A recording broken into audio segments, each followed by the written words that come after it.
Capítulo 8. Mi desgracia en Chiozza. Fray Estéfano. La esclava griega. Mi peregrinación a Nuestra Señora de Loreto. Voy a Roma a pie y de allí a Nápoles. La fortuna me proporciona los medios de ir a Martorano, de donde regreso inmediatamente a Nápoles. La corte del embajador, a la cual daban el nombre de Gran Corte, me pareció a mí muy pequeña. Se componía de un mayordomo milanés llamado Carnicelli, de un abate que le servía de secretario porque él no sabía escribir, y de una vieja calificada de ama de llaves, de un cocinero con su vieja esposa y de 8 o 10 criados. Llegamos a Chiozza a las 12 del día. Una vez en tierra, pregunté cortésmente al milanés dónde iría a hospedarme, y su contestación fue: «Donde os dé la gana, con tal de que enseñéis vuestro domicilio a ese hombre, a fin de que pueda avisaros cuando la embarcación esté a punto de hacerse a la vela. Tengo obligación de llevaros al lazareto de Ancona, libre de gastos a partir de aquí, con que hasta entonces divertíos». El hombre aludido era el dueño del falucho. «¿Dónde podré albergarme?», le pregunté. «En mi casa, si os avenís a dormir en una gran cama con el cocinero, cuya mujer se quedará a bordo». Lo mejor era aceptar. Un marinero cargó con mi cofre y me condujo a casa de aquel hombre. Hubo que meter el cofre debajo de la cama, porque ésta llenaba todo el cuarto. Comí en una hostería y eché a andar por la población. Chiozza es una península con 10.000 habitantes, marineros, pescadores, comerciantes, agentes de negocios, empleados en las gabelas y en la hacienda de la República. Entré en un café y un joven doctor en Derecho que había estudiado conmigo en Padua vino a abrazarme y me presentó luego a un boticario que tenía la farmacia al lado, diciéndome que en su casa se reunían los literatos de la localidad. Momentos después se me acercó un fraile jacobino, alto y tuerto, que yo había conocido en Venecia y que se llamaba Corsini. Me agasajó en extremo y me dijo que yo llegaba muy a propósito para asistir a la francachela que los académicos macarrónicos celebraban ese día después de una sesión de la academia en que cada miembro recitaba una composición de su cosecha. Me invitó a que fuese de la partida y a que honrase la asamblea comunicándole una de mis producciones. Acepté, y habiendo leído 10 estrofas que compuse con tal ocasión, fui admitido académico por unanimidad. Aún me lucí más en la mesa que en la sesión, pues comí tantos macarrones que se me consideró digno de ser declarado príncipe. El joven doctor, que también era académico, me presentó a su familia, acomodada y muy amable, y me advirtió que el jacobino Corsini era un pícaro de 7 suelas. Al tercer día, encontrándome con este fraile, me llevó a un mal sitio donde yo hubiera podido entrar sin sus recomendaciones, y por echármelas de valiente estuve amable con una infeliz cuya fealdad hubiera debido alejarme de ella. De allí me llevó a cenar en un mesón donde hallamos a 4 bribones de su calaña. Después de la cena, uno de ellos talló una partida. Jugué y perdí todo mi dinero. Agobiado, me retiré y me acosté al lado del cocinero, quien despertó y me dijo que yo era un libertino. La naturaleza, rendida por el cansancio y el pesar, me sumió en un profundo sueño.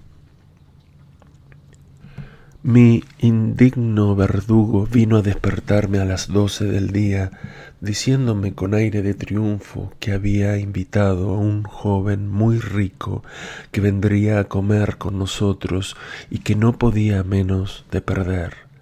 Así pues, yo me desquitaría. He perdido todo mi dinero. Prestadme 20 sequíes. Cuando presto, estoy seguro de perder. Es una superstición, pero lo hago y lo tengo experimentado de sobra. Procuraos dinero por otro lado y venid. Adiós. Busqué un prestamista y vacié mi baúl. Después de haber hecho el inventario de mi ropa, el honrado usurero me dio 30 sequíes, con la condición de que si durante 3 días no le devolvía el dinero, quedaba a su favor toda mi ropa. Debo decir, en su elogio, que me obligó a que me quedara con 3 camisas, algunas medias y pañuelos, pues yo se lo quería dar todo, teniendo el presentimiento de que me desquitaría de lo perdido. Error harto común. Algunos años después me vengué escribiendo una diatriba contra los presentimientos. Me faltó tiempo para ir a juntarme con los jugadores que temían no verme llegar. Cenamos sin hablar de juego, pero oí los elogios más pomposos de mis sentimientos y cualidades, y se celebró la encumbrada fortuna que me aguardaba en Roma. Después de cenar, viendo que nadie hablaba de juego, pedí abiertamente mi desquite, impulsado por mi genio maléfico. Me contestaron que no tenía más que tallar y que todo el mundo apuntaría.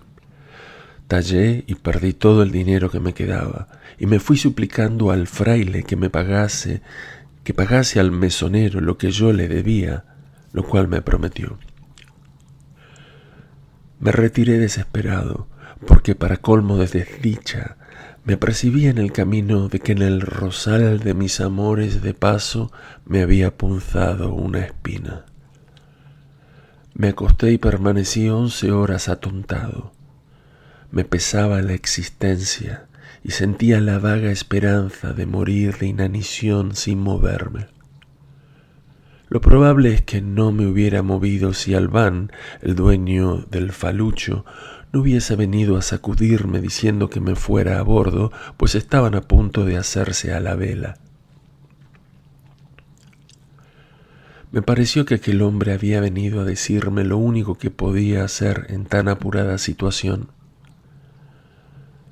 Vestíme a escape, metí en un pañuelo los objetos que me quedaban y me fui a bordo. Una hora después zarpamos y a la mañana siguiente anclamos en un puerto de Istria llamada Orsara. Todo el mundo desembarcó para ver la población, que tiene muy poco que ver. Pertenece al Papa desde que la República de Venecia la regaló a la Santa Sede. Un joven fraile recoleto que se hacía llamar Fray Estéfano de Bellum y a quien el bueno de Albán, muy devoto de San Francisco, había embarcado por caridad, se acercó a mí preguntándome si estaba enfermo. Padre, estoy muy apesumbrado. Disiparéis vuestra pena viniendo a comer conmigo en casa de una devota nuestra.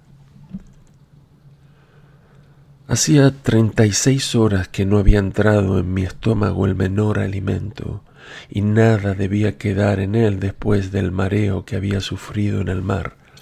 Además, mi incomodidad erótica me molestaba en extremo, sin contar el envilecimiento que me abatía el espíritu. Yo no tenía una cruz, me hallaba en una completa apatía y seguía maquinalmente al Recoleto. Presentóme a la devota diciendo que me llevaba a Roma, donde yo iba a tomar el hábito de San Francisco. Esta mentira me causó horror, y en otro caso cualquiera no la hubiera dejado pasar.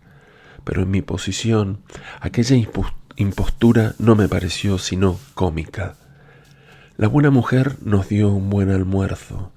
Hallándonos de sobremesa, llegó un buen cura que me dijo: «No debéis pasar la noche en el falucho. Aceptad una buena cama en mi casa, desde luego, y una confortable comida para mañana, si el viento os impide partir». Yo acepté sin vacilar.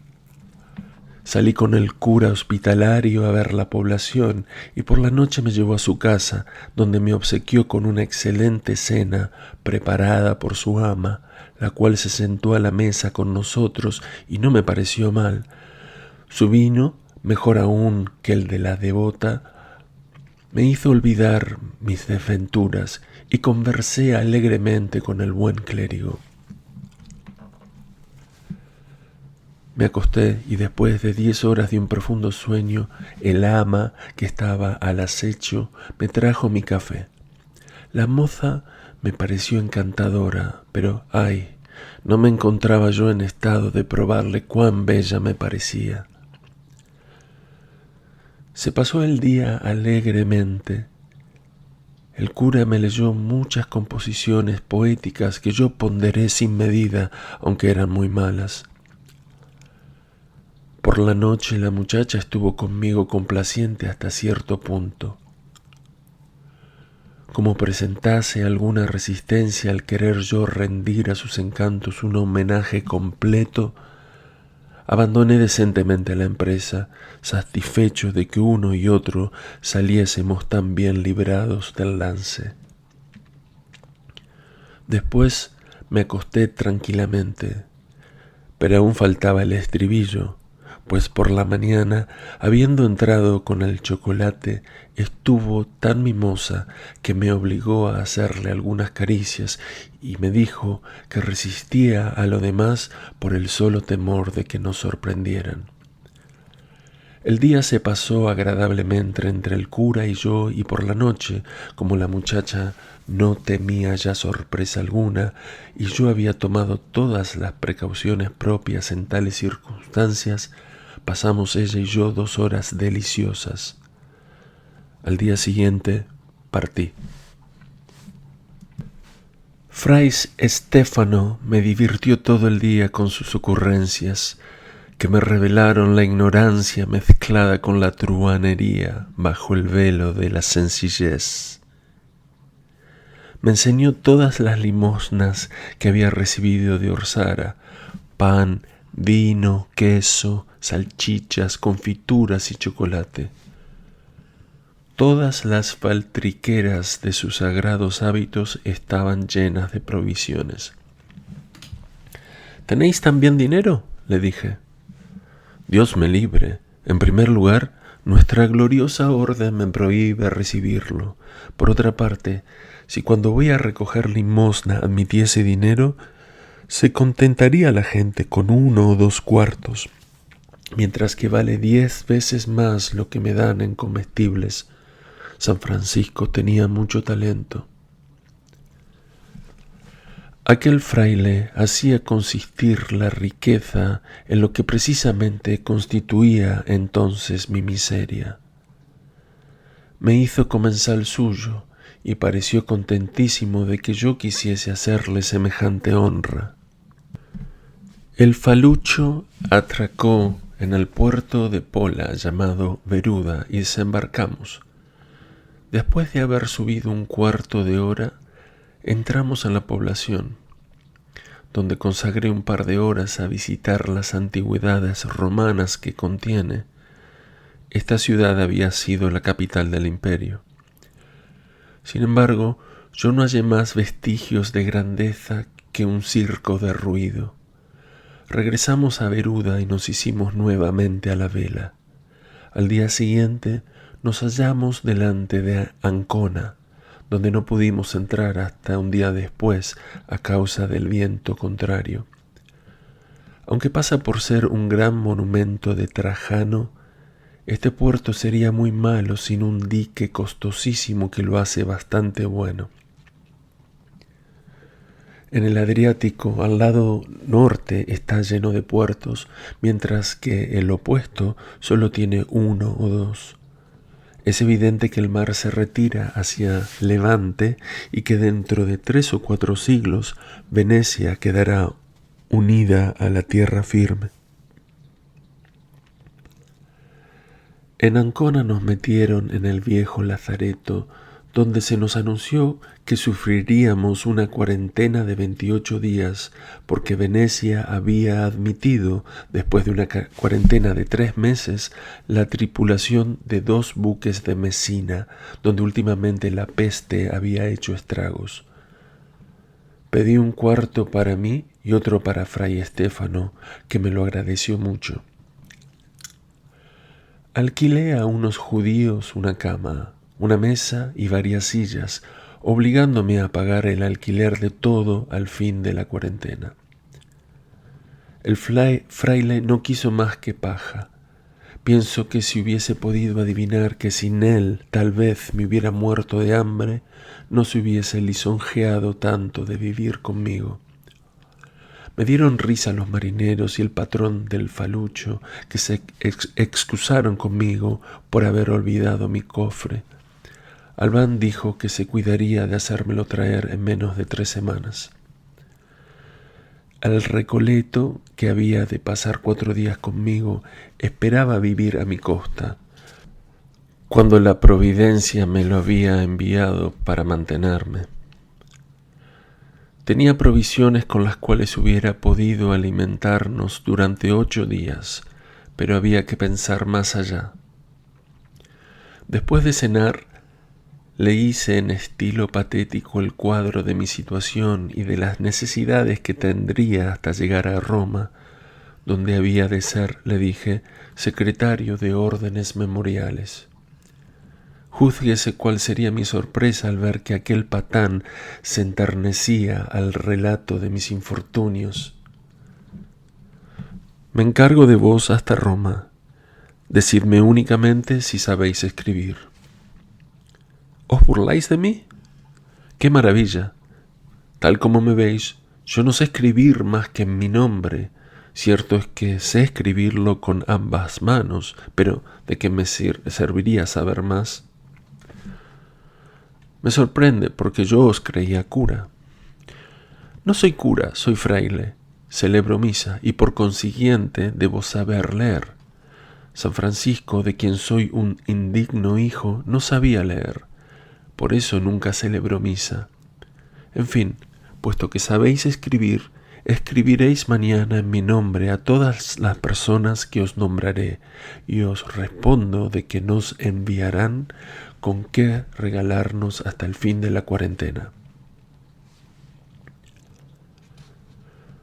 Me hizo pasar el día siguiente en escribir 8 cartas, porque hay en la tradición oral de su orden que, cuando un fraile haya llamado a 7 puertas sin que le hayan dado limosna, debe llamar a la 8ª con confianza y seguridad, pues infaliblemente será atendido. Como ya había hecho el viaje a Roma, conocía todas las buenas casas de Ancona, devotas de San Francisco, y a todos los superiores de los conventos ricos. Tuve que escribir a todos los que me nombró, sin omitir ninguna de las mentiras que me dictaba. Me obligó a firmar por él, diciendo que si firmase él mismo, fácilmente se vería que no había escrito las cartas, lo que redundaría en desprestigio suyo, porque, añadió, en este siglo de corrupción no se aprecia más que a los sabios. Me hizo llenar las cartas de pasajes latinos, hasta aquellas que iban dirigidas a mujeres, y mis observaciones fueron inútiles. Cuando yo resistía, me amenazaba con no darme de comer. Por último, tomé el partido de hacer cuanto me dijese. Me hizo escribir al superior de los jesuitas que no se dirigía a los capuchinos porque eran unos ateos, razón por la cual San Francisco nunca los había podido sufrir. En vano le dije que en tiempo de aquel santo no había capuchinos ni recoletos. Me trató de ignorante. Yo creí que lo tratarían a él de loco y que nadie enviaría nada, pero estaba en un error. Las provisiones llegaron en tanta abundancia que yo no salía de mi sorpresa. De 3 o 4 lados nos mandaron vino para toda la cuarentena, mucho más no bebiendo yo más que agua. Tales eran las ganas que tenía de ponerme bueno. En cuanto a comida, recibíamos diariamente más de la que hubieran necesitado 6 personas, y dábamos lo sobrante a nuestro guardián, que tenía una numerosa familia. De todo esto, Fray Estéfano no se mostraba agradecido más que a San Francisco y en manera alguna a las almas caritativas que le daban limosna. Se encargó de hacer lavar mi ropa al guardián, pues no me hubiera atrevido a entregarla yo mismo. En cuanto a él, decía, no había cuidado, puesto que todo el mundo sabía que los recoletos no usaban ropa interior. 15 días de reposo y de un régimen severo me pusieron en vías de un perfecto restablecimiento, y mañana y tarde me paseaba por el patio del lazareto. Un mercader turco llegó de Salónica y vino a vivir con toda su gente en el piso bajo, lo cual me obligó a suspender mis paseos. Entonces no me quedó más distracción que pasar el tiempo en un balcón que daba al mismo patio. Vi en él a una esclava griega admirablemente hermosa que me interesó en extremo. Pasaba ella casi todo el día sentada en el umbral de la puerta, haciendo calceta o leyendo. Cuando alzaba sus ojos y se encontraba con los míos, bajaba modestamente la cabeza y a veces se levantaba y se retiraba a paso lento, como queriendo decir: no sabía que me estuviesen mirando. Detalle esbelto y gracioso, contaría unos 18 años. Su blanco cutis contrastaba con su pelo y sus ojos negros. Vestía traje griego, lo que daba a todo su ser cierto aire de extraordinaria voluptuosidad. Ocioso en un lazareto, y tal como la naturaleza y la costumbre me habían hecho, ¿podía yo contemplar tan seductora criatura durante casi todo el día sin enamorarme locamente de ella? La había oído hablar en lengua franca con su amo, gallardo viejo que se aburría como ella y que salía a veces con su pipa en la boca para meterse enseguida otra vez en su habitación. El temor de hacerla huir y no volverla a ver me hacía resistir el deseo de decirle algo. Persistiendo en este temor y no pudiéndome contener, resolví escribirle. Para hacer llegar mi carta a sus manos, bastaba dejar caer a sus pies desde mi balcón la carta, pero no estando yo seguro de que la recogiese, he aquí lo que hice por no dar un paso en falso. Aprovechando un instante en que se hallaba sola, dejé caer un papel doblado en forma de carta, pero que nada tenía escrito. Al mismo tiempo, yo llevaba una verdadera carta en la mano. Tan pronto como la vi inclinarse para recoger el primer papel, dejé caer el segundo, que ella recogió también, metiéndoselos en el bolsillo. Un momento después desapareció ella. Mi carta estaba concebida, sobre poco más o menos en estos términos: Ángel de Oriente, yo te adoro. Pasaré toda la noche en este balcón, deseando que vengas un rato a oír mi voz por el agujero que hay a mis pies.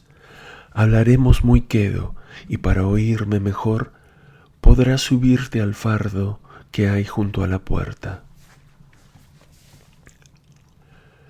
Supliqué a mi guardián que no me encerrase como hacía todas las noches, y accedió a mi súplica, con la condición de que me vigilaría, porque si se me ocurría saltar al patio, le iba en ello la cabeza. pero me prometió no venir al balcón. A las 12 de la noche, cuando ya empezaba yo a perder toda esperanza, la vi aparecer. Me tendí en el balcón aplicando mi cabeza al agujero de la tabla que tendría unas 6 pulgadas en cuadro. La griega se encaramó en el fardo de géneros y su cabeza se halló a un pie de distancia de la mía. Tenía que apoyarse con una mano en la pared porque su posición la hacía vacilar. Así hablamos de nosotros, de amor, de deseos, de obstáculos, de imposibilidad y de ardidez.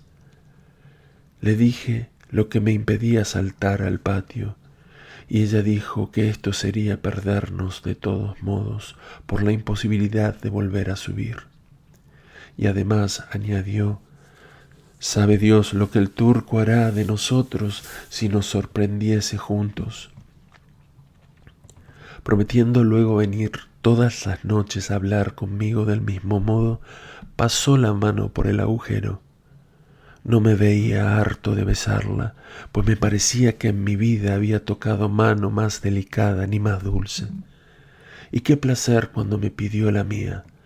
Pasé mi brazo derecho por el agujero, de modo que ella pudo aplicar los labios en el pliegue del codo.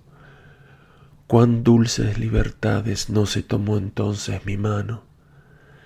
Pero fue preciso separarnos, y al entrar en mi cuarto vi con satisfacción que el guardia dormía profundamente en un rincón de la sala.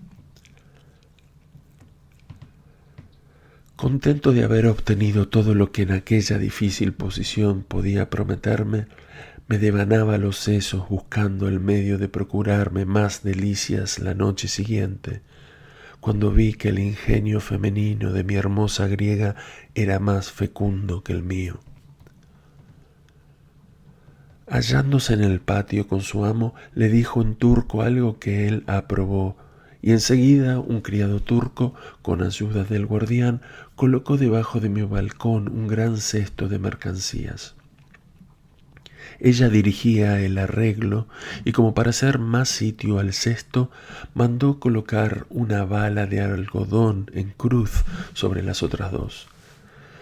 Adivinando su intento, me estremecí de gozo, pues se procuraba el medio de elevarse 2 pies más arriba. Pero yo calculé que se encontraría en una posición muy molesta. El agujero no era bastante grande para que ella pudiese pasar la cabeza.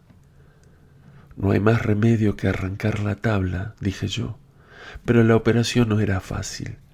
No obstante, me armé de unas tenazas y, aprovechando una ausencia del guardián, arranqué con precaución los 4 enormes clavos que sujetaban la tabla.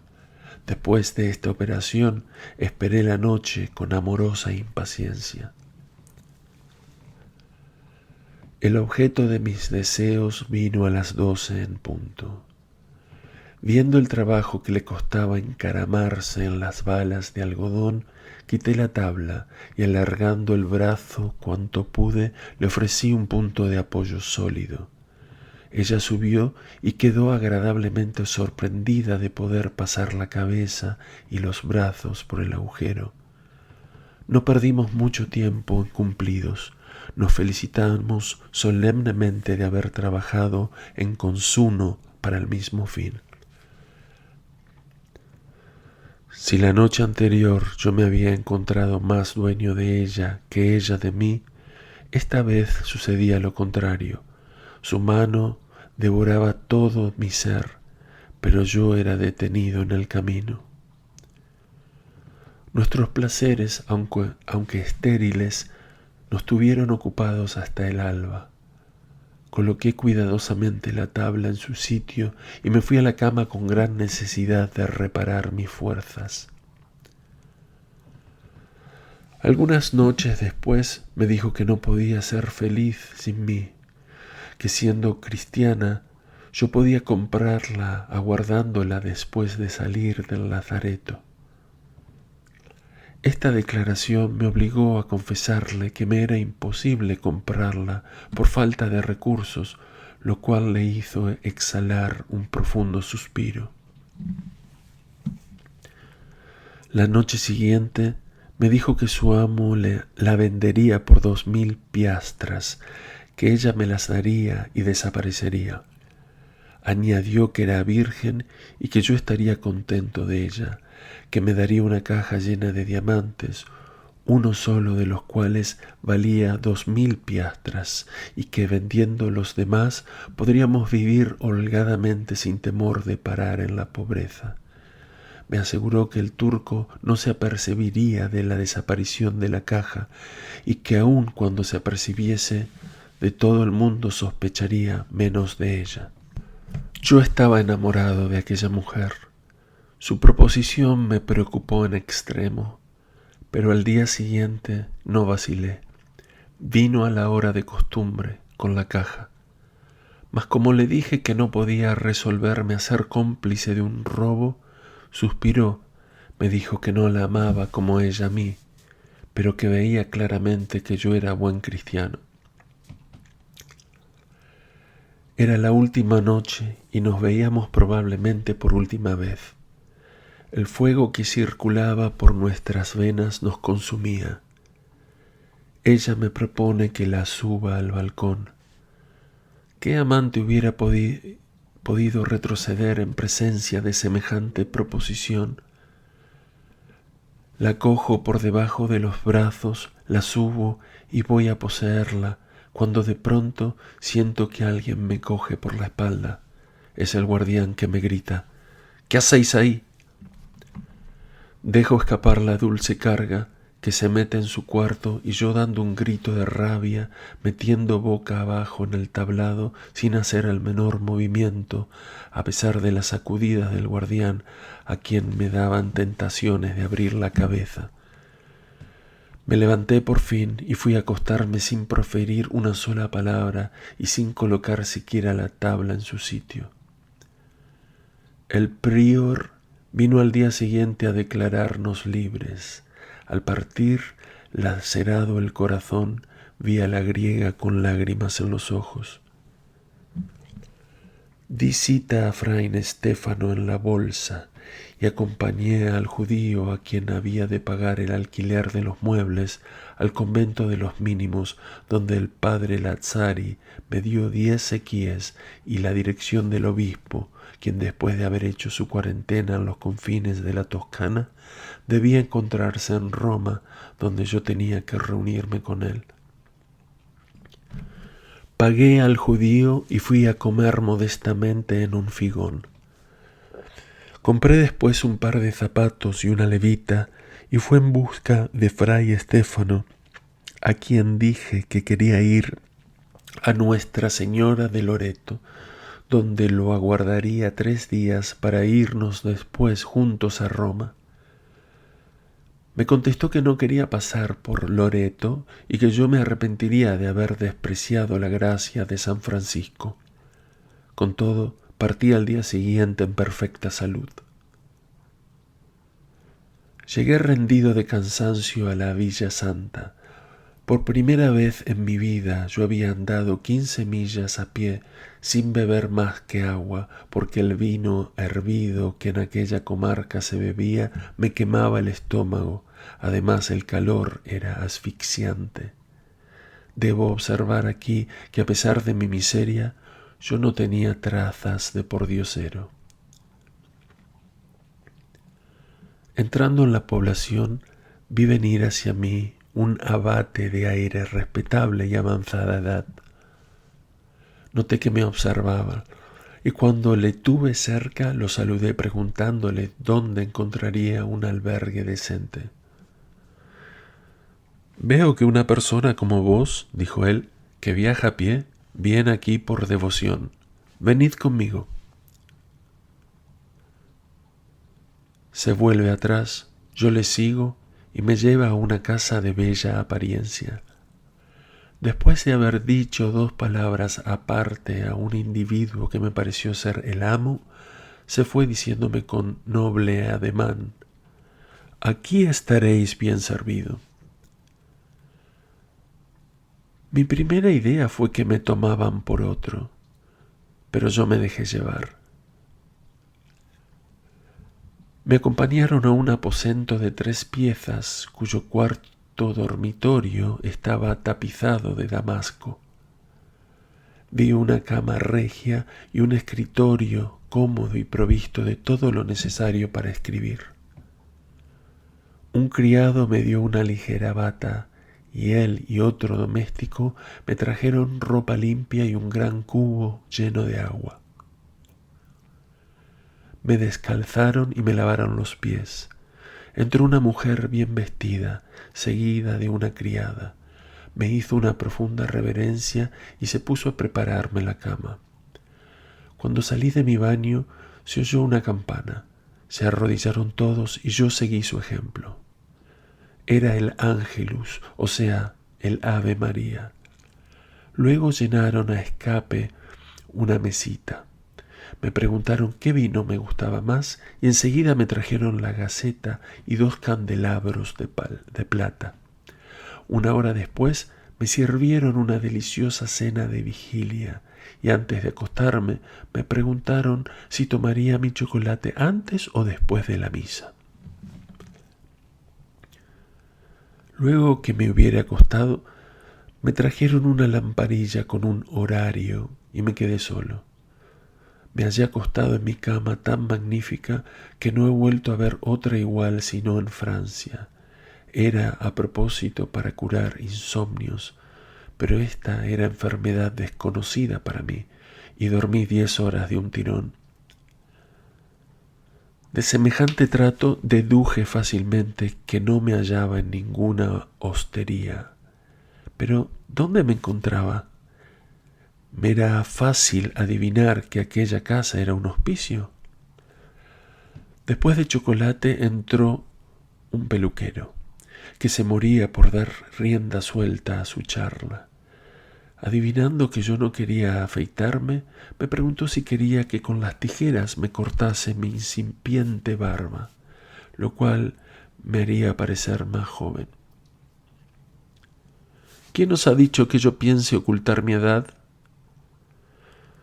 La cosa era muy sencilla, pues si monseñor no pensase en eso, se haría afeitar hace mucho tiempo. La condesa Marcolini está aquí. ¿La conocéis, monseñor? Debo ir a peinarla a las 12. Viendo que la condesa Marcolini no me interesaba, el lenguaz cambió de tema. ¿Es la primera vez que monseñor se hospeda aquí? En todos los estados de nuestro Señor no hay un hospital tan magnífico como este. Lo creo y felicitaré por ello a su santidad.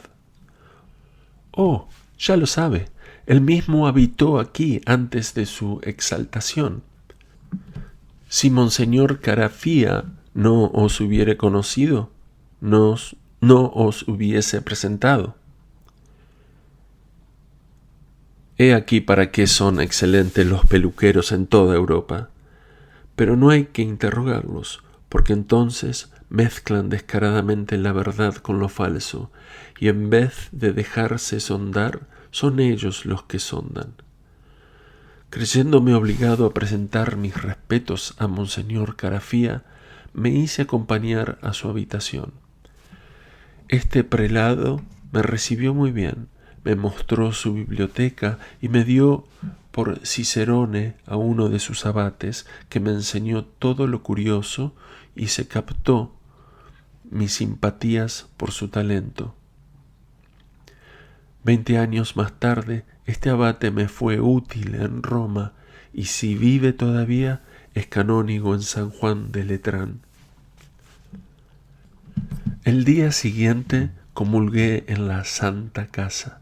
El tercer día se empleó en ver toda la parte exterior de aquel prodigioso santuario, y a la mañana siguiente proseguí mi camino, sin haber gastado más que 3 paulos para mi peluquero. A medio camino de Macerata encontré a Fray Estéfano, que andaba muy despacio. Se alegró sumamente de verme de nuevo y me dijo que había partido de Ancona 2 horas después que yo, pero que no andaba más que 3 millas por día, muy satisfecho de emplear 2 meses en aquel viaje que cualquiera podía haber hecho fácilmente a pie en 8 días. «Quiero llegar a Roma fresco y robusto», dijo él. «Nada me urge, y si os acomoda viajar así conmigo, no le será difícil a San Francisco proveer para entre ambos». Este poltrón era un hombre de 30 años, de pelo muy rubio y vigorosa complexión, un verdadero campesino que no se había hecho fraile sino para vivir cómodamente en la holgazanería. Le contesté que como llevaba prisa no podía ser compañero suyo. «Andaré hoy el doble», me dijo, «si queréis llevar mi capa, que me pesa mucho».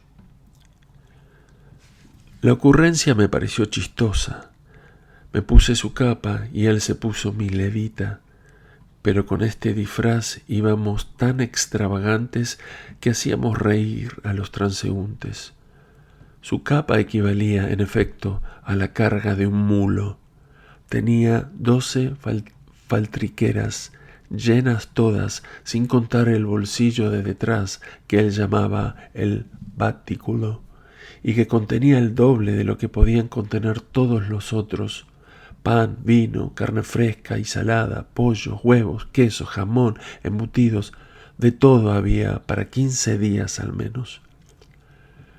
Díjele cómo me habían tratado en Loreto y él me aseguró que si hubiese pedido a Monseñor Carafa un billete para todos los hospitales hasta Roma, en todas partes hubiera encontrado igual trato, y añadió: «Los hospitales tienen todos la maldición de San Francisco, porque en ellos no se admite a los frailes mendicantes, mas nos tienen sin cuidado, porque hay demasiada distancia entre unos y otros. Preferimos las casas de los devotos de la orden que hallamos en nuestro camino». «¿Por qué no os hospedáis en vuestros conventos?» «No soy tonto, desde luego, no me admitirían, porque siendo fugitivo no tengo obediencia por escrito que ellos exigen. Hasta me expondría a que me metieran en la cárcel, porque es una canalla maldita. En segundo lugar, no lo pasamos tan bien en nuestros conventos como en casa de nuestros bienhechores». «¿Cómo y por qué sois fugitivo?». Contestó a esta pregunta haciendo de su encarcelamiento y de su huida una historia llena de absurdos y de embustes. Aquel Recoleto era un necio astuto. Su religión era singular. No queriendo ser beato, era escandaloso, y para hacer reír a sus oyentes sollaba las expresiones más repugnantes. No sentía la menor inclinación hacia el bello sexo ni los placeres carnales, pero esto era solamente por defecto de temperamento, y sostenía que en él admiraban este defecto como una virtud de continencia. En este género todo le parecía asunto de risa, y cuando estaba algo chispo, hacía a las circunstantes unas preguntas tan indecentes que todo el mundo se ruborizaba. 100 pasos antes de llegar a casa del bienhechor a quien quería honrar con su visita, volví a tomar su pesada capa. Al entrar, dio la bendición a todo el mundo y todos fueron a besarle la mano. La señora de la casa le suplicó que celebrase misa y el fraile complaciente se hizo acompañar a la sacristía. Disimuladamente pude decirle al oído: «¿Olvidáis que hemos almorzado?». A lo cual contestó secamente: «Esto no es cuenta vuestra». No me atreví a replicar, pero oyendo aquella misa me sorprendió mucho ver que el fraile no sabía lo que se pescaba, y aún faltaba lo más chocante. Después que hubo celebrado misa, sabe Dios de qué manera, mi Recoleto fue a meterse en el confesionario donde, después de haber confesado a todos los de la casa, se le antojó negar la absolución a la hija de la señora, muchacha de 12 a 13 años, simpática y bonita. La negativa fue pública. El fraile dio una repulsa a la penitente, amenazándola con el infierno.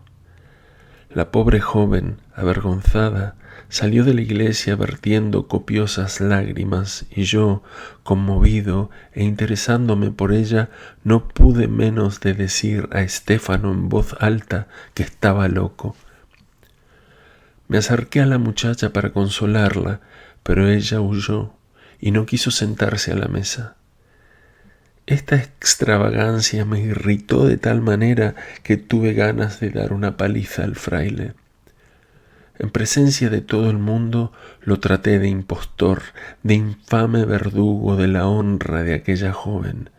Le pregunté por qué le había negado la absolución y él me cerró la boca contestándome a sangre fría que no podía faltar al secreto de la confesión. No quise comer, resuelto a separarme de aquel tunante. Al salir tuve que admitir un paulo por la falsa misa que había celebrado. Tan pronto como nos encontramos en la carretera, le dije que me separaba de él por temor de verme condenado a galeras si continuaba siguiéndole. Le llamé ignorante y truán, y como él me llamase pordiosero, le di una tremenda bofetada, a la cual contestó con un varapalo. Lo desarmé enseguida y lo dejé, apresurando el paso camino de Macerata. Un cuarto de hora después, acepté las proposiciones de un carretero que me llevó a Tolentino por 2 paulos. Por 6 paulos más me hubiera podido ir en carro hasta Foligno, pero rehusé por la maldita gana de ahorrar. Hallándome bien de salud, creí poder ir fácilmente a pie a Valschimara, pero no llegué sino después de 5 horas de marcha y rendido de cansancio. Al día siguiente, en el momento de ir a pagar mi hospedaje, noté que había dejado mi bolso con 7 sequíes en la mesa del mesón de Tolentino. Qué triste situación la mía. Solo me quedaban algunas monedas de cobre en el bolsillo. Pagué mi pequeño gasto y lleno de angustia proseguí mi camino dirigiéndome hacia Serrabal. Apenas me encontraba a 1 legua de este punto cuando al saltar un foso me torcí un pie. No tuve más remedio que sentarme al borde del camino, esperando que alguien acertase a pasar y se dignase socorrerme. Un campesino me llevó a Serrabal mediante un paulo y me condujo para hacerme economizar a casa de un hombre de mala catadura que me dio albergue por 2 paulos pagados por adelantado. Pedí un cirujano que no vino hasta el día siguiente. Cené miserablemente y me acosté en una cama espantosa. Contaba dormir y hallar en el sueño algún alivio. Pero allí me esperaba precisamente mi genio maléfico para someterme a penas infernales. 3 hombres armados de carabinas, que tenían todas las trazas de bandidos, llegaron momentos después, hablando una jerga que yo no entendía, blasfemando y jurando sin ningún miramiento conmigo. Después de haber bebido y cantado hasta las 12 de la noche, se acostaron sobre sacos de paja, y mi hostelero, borracho, vino a acostarse en mi cama, lo cual me causó tal sorpresa y tal indignación que me negué a admitirlo. Pero él, profiriendo horribles blasfemias, me contestó que todo el infierno no le impediría acostarse en su cama. Tuve que hacerle sitio exclamando: «¡Cielos! ¿Dónde me encuentro?», a lo cual contestó que me encontraba en casa del esbirro más honrado de todos los esbirros de los estados de la iglesia. Se acuesta, pero el infame me obliga muy pronto a darle tal patada en el vientre que lo arrojé de la cama. Se levanta y vuelve a la carga con descaro. Comprendiendo que no conseguiría dominarlo sin peligro, me levanto y gracias a que no se me opone, me arrastro lo mejor que puedo y voy a pasar la noche en una silla. Al despuntar el día, mi verdugo, excitado por sus camaradas, se levantó y después de haber bebido y alborotado, los 3 huéspedes tomaron sus carabinas y se fueron. Después de haberse marchado aquellos canallas, pasé aún una hora terrible, llamando en vano para que alguien viniese a socorrerme. Por último entró un muchacho, quien por algunas monedas fue a buscarme un cirujano. Llegó éste y me aseguró que 3 o 4 días de reposo me restablecerían enteramente. Me aconsejó que me hiciese trasladar a una hostería decente, a lo cual accedí gustoso. En mi nuevo albergue me trataron bien, pero mi situación era tan precaria que temía verme restablecido. Para pagar el gasto, temía verme obligado a vender mi levita, y esa idea me avergonzaba. 4 días después, por la mañana, sintiéndome en disposición de andar, fui a encargar al cirujano la dolorosa venta de mi levita, cuando entró Fray Estéfano, que se echó a reír como un loco, preguntándome si aún me acordaba del varapalo. Mi sorpresa fue grande. Supliqué al cirujano que me dejase solo con el fraile. Con semejantes encuentros, ¿quién no se vuelve supersticioso? Lo sorprendente es que acaecen en el instante crítico, pues el fraile llegó en el momento mismo en que iba yo a soltar la palabra. Y aún me sorprendía más la fuerza de la providencia, de la fortuna, del acaso, como se quiera llamar, de aquella necesaria combinación, en fin, que me obligaba a no esperar sino en aquel fatal Recoleto, quien había empezado en Quiosa a ser mi genio protector en el momento en que había principiado mi angustia. Y qué genio el tal Estéfano. Preciso me era reconocer en aquella fuerza más bien un castigo que una gracia. Su presencia, a pesar de todo, me fue agradable, pues no dudaba de que me sacaría de apuros. Su destino era llevarme a Roma. Chi va piano va sano, me dijo el fraile, tan pronto como estuvimos solos. Había empleado 5 días en andar el camino que yo había hecho en 1, pero no había sufrido contratiempo alguno. Pasaba, añadió, cuando me han dicho que el abate secretario de los memoriales del embajador de Venecia se hallaba enfermo en la hostería después de haber sido robado en Balsimara. Naturalmente he venido a veros, y puesto que habéis recobrado la salud, iremos juntos hasta Roma. Andaré 6 millas al día para daros gusto. Olvidemos nuestras desavenencias y a Roma por todo. No puedo. He perdido mi bolso y debo 20 paulos. Voy por ellos de parte de San Francisco. Volvió 1 hora después, pero ¿con quién? Con mi infame esbirro, quien me dijo que si yo le hubiese dicho quién era, me hubiera guardado en su casa. Te doy, añadió, 40 paulos si te comprometes a procurarme la protección de tu embajador. Si no lo consigues, me los devolverás en Roma. Fírmame un billete. No tengo inconveniente. Todo se arregló en 1/4 de hora. Recibí el dinero, pagué mis deudas y partí con Estéfano. No serían más de las 2 de la tarde cuando, viendo una miserable casa a 100 pasos del camino, me dijo el fraile: aún estamos muy lejos de Collefiorito. Detengámonos aquí a pasar la noche. En vano me esforcé en demostrarle que estaríamos mal. Tuve que someterme a su voluntad. Hallamos en la casita a un pobre anciano decrépito y carcomido, tendido en un mal jergón. 2 mujeres feas de 30 a 40 años, 3 niños en cueros, una vaca y un maldito perro que no hacía más que ladrar. La miseria era visible, pero el fraile tenaz, en vez de socorrerlos, les pidió de cenar en nombre de San Francisco.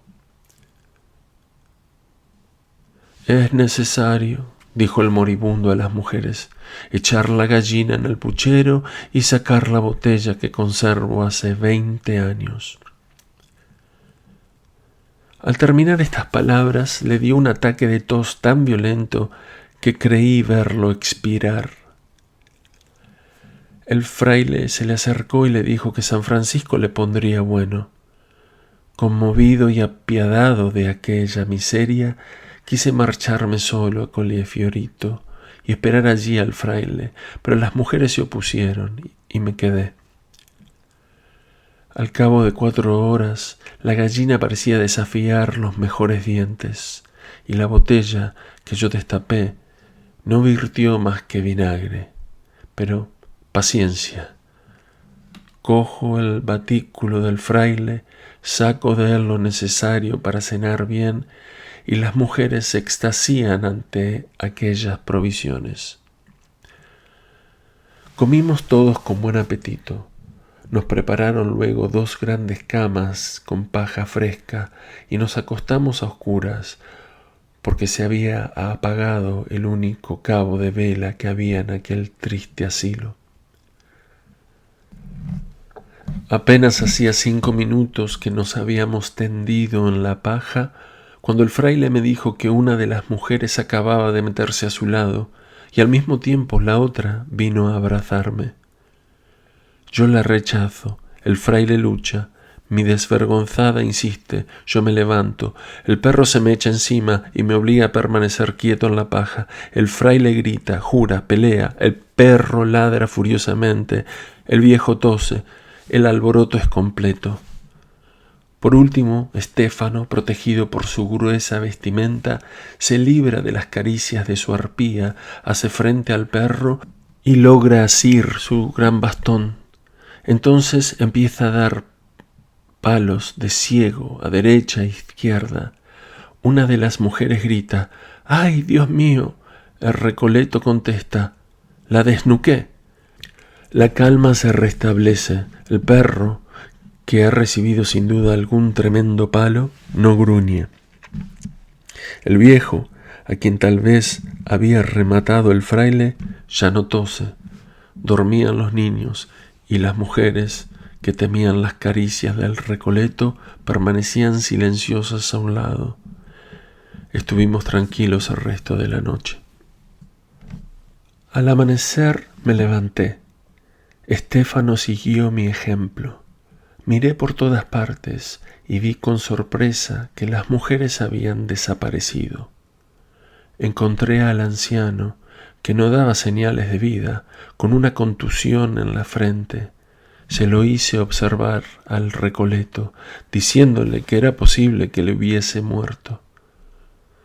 «Es posible», me dijo, «pero en tal caso no lo hice a propósito». Yendo entonces a coger su batículo, se enfureció porque encontró vacía aquella enorme faltriquera. Me tranquilizó algún tanto que las mujeres hubiesen huido por no dar cuenta del robo y no para ir a pedir socorro y hacernos prender. Sin embargo, conseguí inspirar al fraile bastante temor para hacerle partir. A poca distancia de la casa hallamos un carretero que iba a Foligno. Persuadí a Estéfano de lo conveniente que era aprovechar la ocasión para alejarnos de allí. Otro carretero nos llevó de este último punto a Pisignano, donde un devoto nos dio un excelente hospedaje, y me dormí curado del miedo de verme preso. Al día siguiente Llegamos muy de mañana a Spoleto, donde fray Estéfano tenía 2 bienhechores, y no queriendo darles motivo de celos, los favoreció a entrambos. Comimos en casa de uno, que nos trató como a príncipes, y fuimos a cenar y dormir en casa del otro. Este era un rico comerciante en vinos, padre de una familia numerosa y simpática. Nos dio una cena deliciosa y todo hubiera pasado a pedir de boca si el Recoleto, algo alegre ya de la comida, no se hubiese emborrachado completamente. Pensando ser agradable al señor de la casa, empezó a hablar mal del otro, lo que yo no pude tolerar. Se atrevió a decir que el otro había murmurado de éste, diciendo que todos sus vinos eran compuestos y que él era un ladrón. Oyendo estas groseras calumnias, lo desmentí formalmente y lo traté de tunante. El señor y la señora me calmaron, asegurándome que conocían a su vecino y que sabían a qué atenerse. El fraile me arrojó su servilleta a la cara, en el momento en que le reprimía por sus embustes. El comerciante le cogió suavemente y se lo llevó a acostar en su cuarto, donde lo encerró. Yo me acosté en otro cuarto. Al día siguiente me levanté muy temprano y trataba de irme solo cuando el fraile, que había dormido su borrachera, vino a decirme que en adelante habíamos de vivir de acuerdo y no disgustarnos más. Yo cedí a mi destino. Proseguimos nuestra marcha y en Soma, la hostelera, mujer de rara hermosura, nos dio una buena comida con vino de Chipre delicioso que los correos de Venecia le traían en cambio de excelentes trufas que ella les daba y que ellos vendían a buen precio de vuelta a Venecia.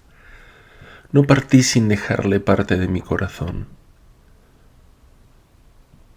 Pintaría difícilmente la indignación que se apoderó de mí cuando, a un par de millas de Terni, el infame Recoleto me enseñó un saquito de trufas que, en cambio de su fina hospitalidad, había robado a la simpática hostelera. El robo era al menos de 2 sequías. Ciego de cólera, le arrebaté el saco, diciendo que era preciso devolverlo. Él se me echó encima y tuvimos un combate en regla. Sin embargo, la victoria no fue largo tiempo dudosa. Le quité el bastón, hice caer al fraile en el foso y partí. Al llegar a Terni, escribí una carta de excusa a la bella hostelera y le envié sus trufas. Fui a pie de Terni a Otricoli, donde me detuve lo bastante para examinar el hermoso puente antiguo, y de allí un carretero me llevó por 4 paulos a Castel Nuovo, de donde me trasladé a Roma. Llegué a la célebre ciudad el día 1 de septiembre a las 9 de la mañana. Al poner los pies en la antigua capital del mundo, yo no llevaba más que 7 paulos en el bolsillo, pero esto nada me contuvo, ni la bella entrada por la puerta de los Álamos, que la ignorancia llama pomposamente la puerta del pueblo, ni la hermosa plaza del mismo nombre, ni la puerta de las iglesias, nada, en fin, de lo que tiene de importante esta ciudad al primer golpe de vista me causó impresión. Me dirigí hacia Monte Magnanopoli, donde según las señas yo debía encontrar a mi obispo. Se me dijo que se había marchado hace 10 días y que había dejado orden de enviarme a Nápoles libre de gastos. Partí a un coche al día siguiente. Sin cuidarme de ver Roma, me metí en la cama hasta el momento de partir. Viajé con 3 baturros, viví con ellos todo el camino y no les dirigí la palabra una vez siquiera. Llegué a Nápoles el día 6 de septiembre. Apenas hube bajado del coche Cuando me fui a las señas indicadas, el obispo estaba ausente. Fui enseguida a los mínimos y allí me dijeron que se había marchado a Martorano. En vano pregunto si ha dejado instrucciones para mí. Nadie sabe nada.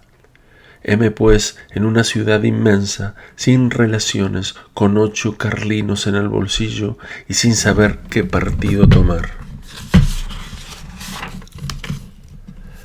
No importa, mi destino me llama a Martorano. Iré. La distancia no es más que 200 millas. Encuentro coches que van a partir para Cosenza, pero averiguan que no tengo cofre y no me admiten si no pago por adelantado. Tuve que confesar que tenían razón, que yo tenía que ir a Martorano. Tomé la resolución de andar el camino a pie, yendo descaradamente a pedir mesa y cama como lo hacía el reverendísimo Estéfano. Teniendo que tomar el camino de Salerno, me encaminé hacia Portici, a cuyo punto llegué en hora y media. El cansancio empezaba a sentirse. Mis piernas, más que mi cabeza, me dirigieron a una hostería donde pedí un cuarto y una cena. Muy bien servido, comí con apetito y pasé en una buena cama una noche excelente. Al día siguiente, después de haberme vestido, dije al patrón que comería y salí para ir a ver el Palacio Real. Al entrar en el palacio se me acercó un hombre de fisonomía simpática, vestido a la oriental, que me dijo que si yo quería ver el palacio me lo enseñaría todo y que así yo ahorraría mi dinero. Acepté dándole las gracias. Hablando le dije que yo era veneciano y él me contestó que era súbdito mío, puesto que era de Zante. Acepté el cumplido por lo que valía, haciendo una pequeña reverencia. Tengo, me dijo, un excelente moscatel del Levante que podría venderos muy barato. Podría comprar, pero conozco el género. Mejor, ¿cuál preferís? El Cerigo. Tenéis razón, lo tengo excelente y lo probaremos en la comida si queréis que comamos juntos. Con mucho gusto. Tengo Samos y Cefalonia. Tengo también una porción de minerales, vitriolo, antimonio y 100 quintales de mercurio. ¿Todo aquí? No, en Nápoles. Aquí no tengo más que moscatel y mercurio. También compraría mercurio. Así hablando me acordé de una amalgama del mercurio hecha con plomo y bismuto. El mercurio aumenta en una cuarta parte. No dije nada, pero pensé que si el griego no conocía aquel misterio, podría yo sacar partido de él. Comprendí que era necesaria mucha habilidad y que si de golpe y porrazo le proponía la venta de mi secreto, no me haría caso. Tenía, pues, que sorprenderlo con el milagro del aumento, reírme de ello y ver venir a mi hombre. Después de haber visto el palacio, nos fuimos a la hostería, y el griego me llevó a su cuarto donde me mandó a servir 2 cubiertos. En la habitación vecina vi grandes botellas de moscatel y 4 frascos de mercurio de 10 libras de peso cada uno. Teniendo concebido mi proyecto, le pedí un frasco de mercurio por lo que valía y me lo llevó a mi cuarto. El griego salió a sus quehaceres, diciéndome que nos volveríamos a ver a la hora de la comida. Salí también para ir a comprar 2,5 libras de plomo e igual peso de bismuto. El droguista no tenía más. Volví a mi cuarto, pedí grandes frascos vacíos e hice mi amalgama.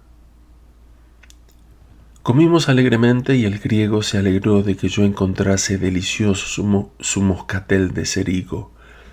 Me preguntó riendo por qué había comprado un frasco de mercurio. «Podéis verlo en mi cuarto», contesté. Terminada la comida, me siguió y vio su primer mercurio dividido en 2 botellas. Le llené su frasco y le vi atónito en presencia de una 1/4 parte de frasco de hermoso mercurio que me quedaba, además de igual cantidad de metal en polvo que no conocía y que era el bismuto.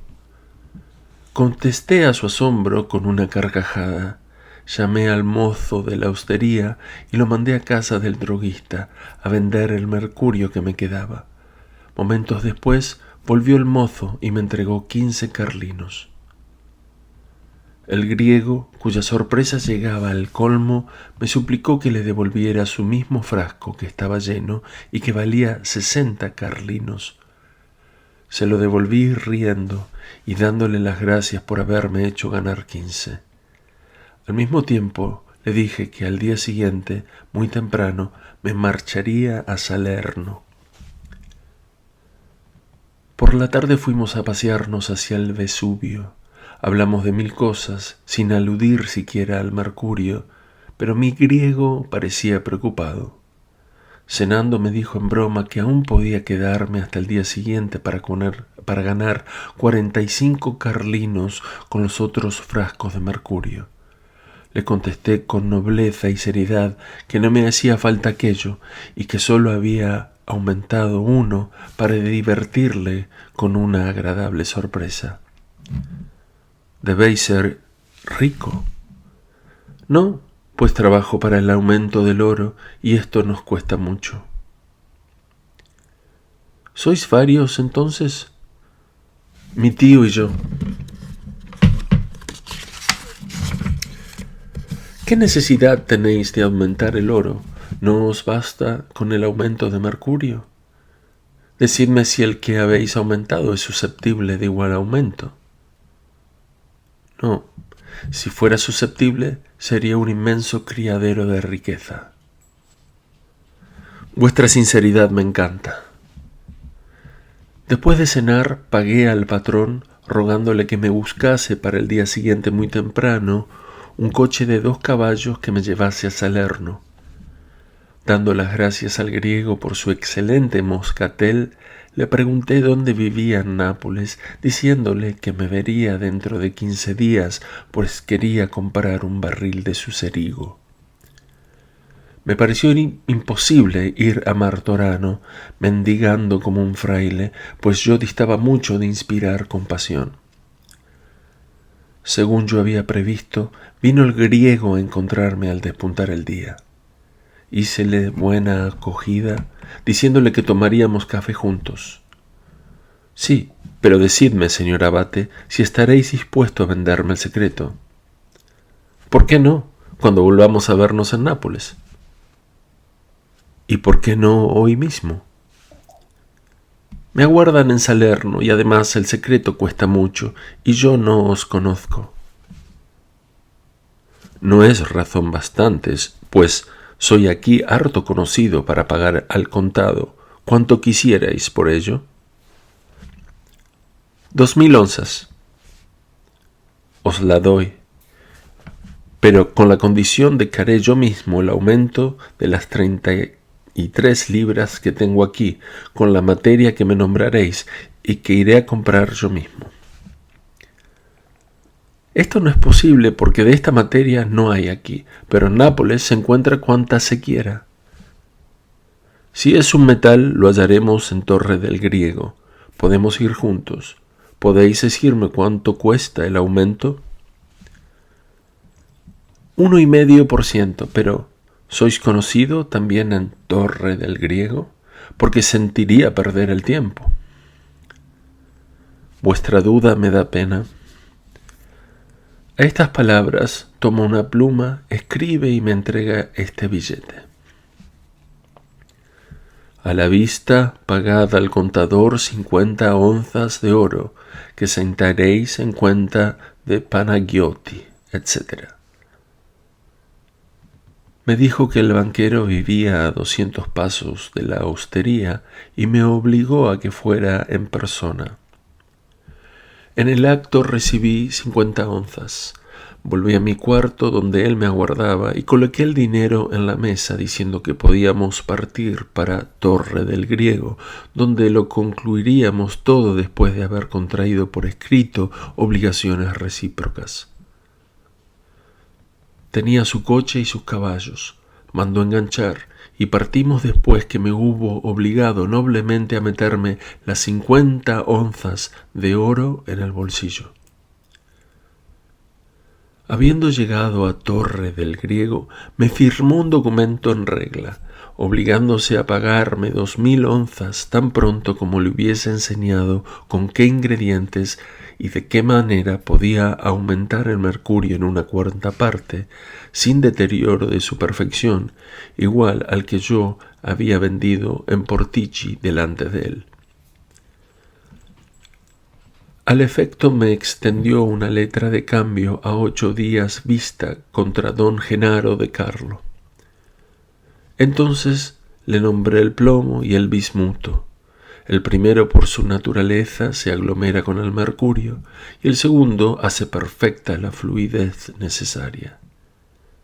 Inmediatamente el griego hizo la operación en casa de no sé quién y yo comí solo.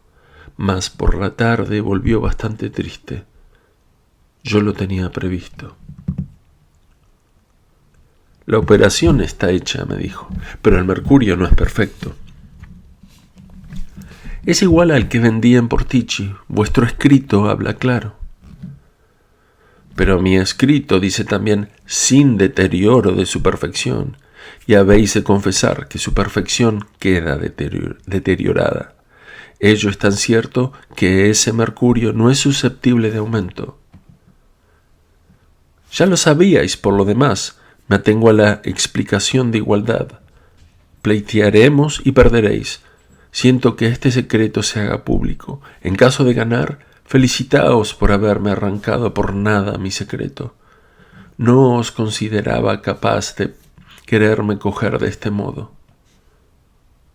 Señor abate, yo soy incapaz de engañar a nadie. ¿Sabéis el secreto o no? ¿Os lo hubiera yo dicho sin el convenio estipulado? Esto hará reír en Nápoles, y los abogados ganarán dinero. Mientras tanto, ahí tenéis vuestras 50 onzas. Mientras las sacaba de mi bolsillo, con un miedo atroz de que las tomase, se fue diciendo que no las quería. Volvió y cenamos en el mismo cuarto, pero en mesas separadas. La guerra estaba declarada, pero yo estaba seguro de que haríamos las paces. En toda la noche no nos dirigimos la palabra, pero a la mañana siguiente, cuando me disponía a partir, vino a hablarme. Habiéndole renovado el deseo de devolverle las 50 onzas, me dijo que debía guardarlas, recibir otras 50 y devolverle su letra de cambio de 2000. Entonces empezamos a discutir con formalidad y al cabo de 2 horas me rendí. Recibí otras 50 onzas, comimos juntos como buenos camaradas y nos abrazamos cordialmente. Al despedirme de él, me entregó un billete para que en su almacén de Nápoles me entregasen un barril de moscatel y me dio un bonito estuche que contenía 12 navajas de afeitar con mango de plata. En Salerno me equipé de ropa y de todo lo que me era necesario. Viéndome libre, poseedor de un centenar de sequíes, bien de salud y seguro de presentarme con decencia ante el obispo, recobré toda mi alegría. Partí de Salerno con 2 curas que iban a Cosenza y anduvimos las 142 millas en 22 horas. Un día después de haber llegado a esta capital de la Calabria, tomé un pequeño carruaje y me trasladé a Martorano. Durante el trayecto, fijando mi vista en el famoso Mare Ausonium, estaba contento de verme en medio de la magna Grecia que Pitágoras había hecho célebre viviendo en ella 24 siglos ha. contemplaba con asombro un país renombrado por su fertilidad y en el cual, a pesar de la prodigalidad de la naturaleza, no veía más que el aflictivo aspecto de la miseria, la falta absoluta de lo agradablemente superfluo que hace la vida soportable, y la degradación de esa especie humana tan rara en un país donde podría ser tan abundante y que nacía, vergüenza me da confesarlo, del mismo tronco que yo. Los curas que viajaban conmigo se reían del temor que yo manifestaba de la tarántula y otros insectos. A esto contestaron que todo lo que se decía respecto a estos animales eran fábulas.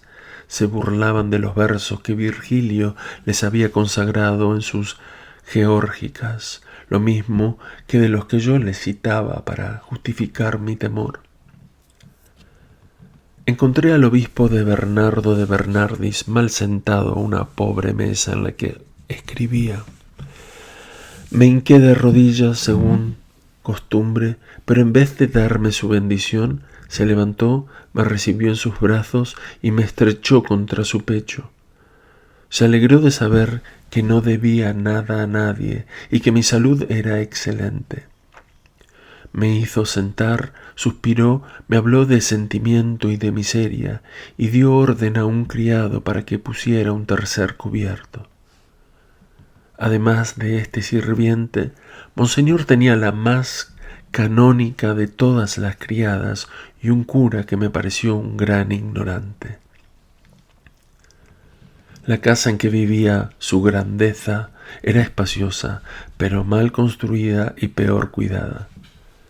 Para arreglarme una mala cama, el pobre obispo tuvo que cederme uno de los colchones de la suya. Su comida me espantó. Con todo, Monseñor era hombre de talento, y lo que es más, bueno y honrado. Me dijo que su obispado, a pesar de no ser de los más pobres, no le producía más que 500 ducados al año, y que para mayor desgracia debía 600. Añadió suspirando que su única felicidad consistía en haber salido de las garras de los frailes, cuya persecución había sido durante 15 años su verdadero purgatorio. Aquellas confidencias me mortificaron, porque, demostrándome que no era aquella la tierra prometida de la mitra, me hicieron comprender además cuán gravoso iba yo a ser al buen obispo.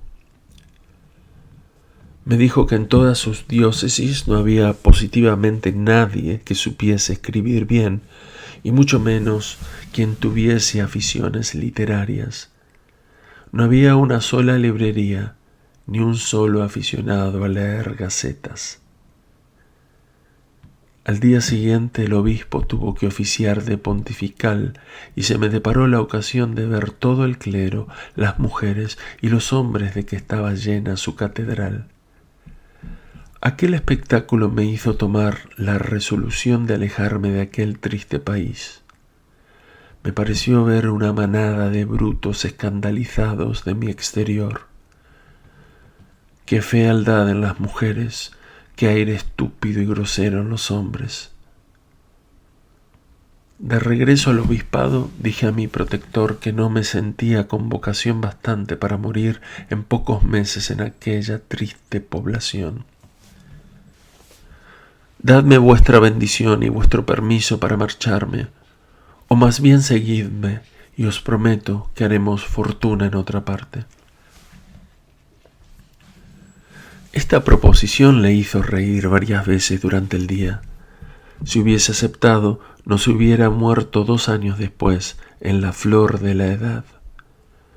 Creyéndose obligado a mandarme de nuevo a Venecia, arrepentido de la falta cometida, me dijo que me daría una carta para un hacendado de Nápoles que me entregaría 70 ducados, con los cuales yo podría regresar a mi patria. Acepté su oferta con gratitud, corrí a sacar de mi baúl el hermoso estuche que el griego me había dado y le supliqué que lo aceptase como recuerdo. Me dio una carta muy lisonjera para el arzobispo de Cosenza, en la cual le suplicaba que me enviase a Nápoles a expensas suyas. De este modo salí de Martorano, 60 horas después de haber llegado, compadeciendo al obispo que se quedaba y que lloró de veras al darme 100 bendiciones. El arzobispo de Cosenza, hombre de talento y de dinero, quiso alojarme en su casa.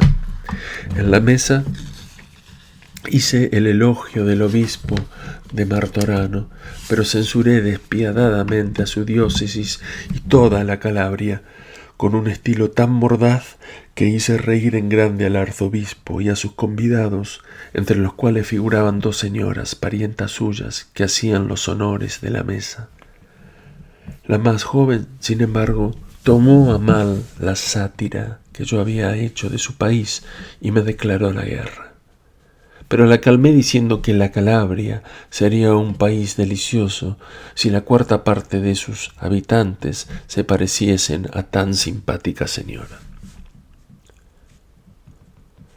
Cosenza es una población donde un hombre de mundo puede divertirse, pero hay una nobleza rica, mujeres hermosas y personas bastante instruidas que han recibido su educación en Nápoles o en Roma. Al tercer día partí con una carta del arzobispo para el célebre Genovesi. Tuve 5 compañeros de viaje que debían ser, a juzgar por sus trazas, o corsarios o ladrones de oficio. Llegué a Nápoles el día 16 de septiembre de 1743 y no tardé en llevar a su dirección la carta del obispo de Martorano.